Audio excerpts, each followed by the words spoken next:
My name is Omari Maynard. I'm a father, I'm a son, I'm a brother. I'm the co-founder of the ARIAH Foundation. The ARIAH Foundation stands for the Advancement of Reproductive Innovation through Artistry and Healing. I'm an educator, a teacher, artist, and activist. My Black birth story of hope is growth. The reason why I'm here is because of growth.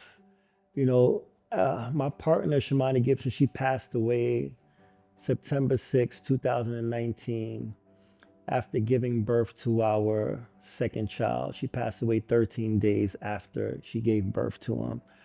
She passed from a pulmonary embolism. A pulmonary embolism is when blood clots form in the body and they move through the body, and the blood clot got to her heart, and she passed away from cardiac arrest. In those moments, I thought that my life was essentially over.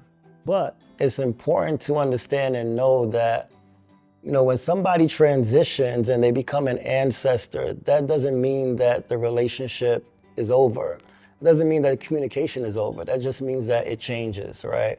And for me, like, it's really figuring out how to make sure that I'm listening, I'm looking at the signs, I'm creating an atmosphere in which the communication is ever present. Any relationship in our life, right?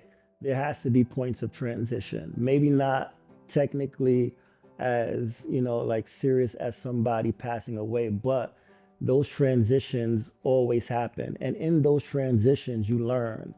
And that's what life is about, right? And that is what the growth is. I've learned so much from her while she was here, but still continue to learn so much more through her passing and our experiences together now that she's an ancestor. Her passing essentially was the incubus of creating our new child, which is the ARIAH Foundation. Using art, we're using advocacy work, in order to create healing spaces for everybody, and any different type of modalities that we choose and see fit that it will work. Conversations around traumas, around mental health, around fatherhood, around partnership, around community engagement. As a single father, how I would like to be supported with my fatherhood journey is to be able to engage and speak with more fathers. We have an organization or a collective called the Luxor Collective, in which we talk to fathers and share experiences, and every other week we're able to meet and just, really just talk, and engage.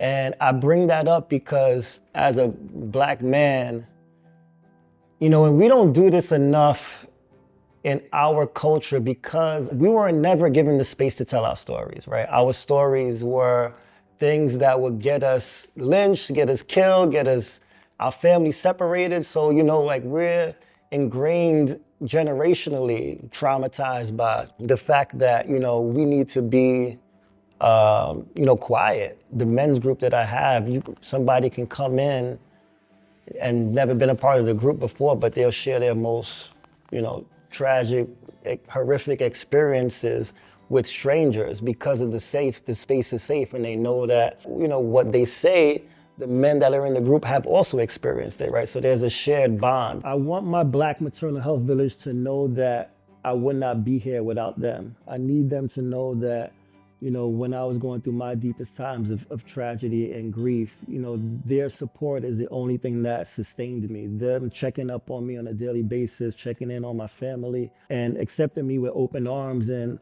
allowing me to learn so much from this space and help, in the very little ways that I can to help continue this conversation and continue to fight is all because of them. The message of hope that I would share with my children is that, life is a learning process. When we're going through this life, there's going to be pitfalls, there's going to be ebbs, there's going to be flows. But in all of it, you got to stay grounded. You have to stay true to yourself. What's given me hope about Black maternal equity is that, again, I've been an activist in this space for 3 years. So when I talk to people who've been in this for decades, what I'm hearing now is that films and art like Aftershock have allowed space to reignite them, to allow space for community to have conversation. And it's also shown that fathers are very important in this fight, you know, and it's also shown fathers that they need to be more in tune and ask questions as well so that they understand how they fit in this fight. I wish I didn't have to lose my life partner in order to be able to engage the community in which we are. You know, I wish I had the opportunity to meet and raise the children that we didn't have. You know, I wish that we had the opportunity for my sons and my daughter to be able to have more brothers and sisters, you know, and also for them to learn and grow with Shamani, you know. But even though she is physically not here, you know, that growth is still happening. They're still growing. Because of that loss, our family, our community has grown exponentially. You know, you got to be thankful for that. You got to be thankful for that, because when it all comes down to it, you know, we're all here to support each other, you know, and that's exactly what we're doing. That's exactly what we're going to continue to do. It's time for new narratives of hope that heal. Shine a light on Black birth stories of hope.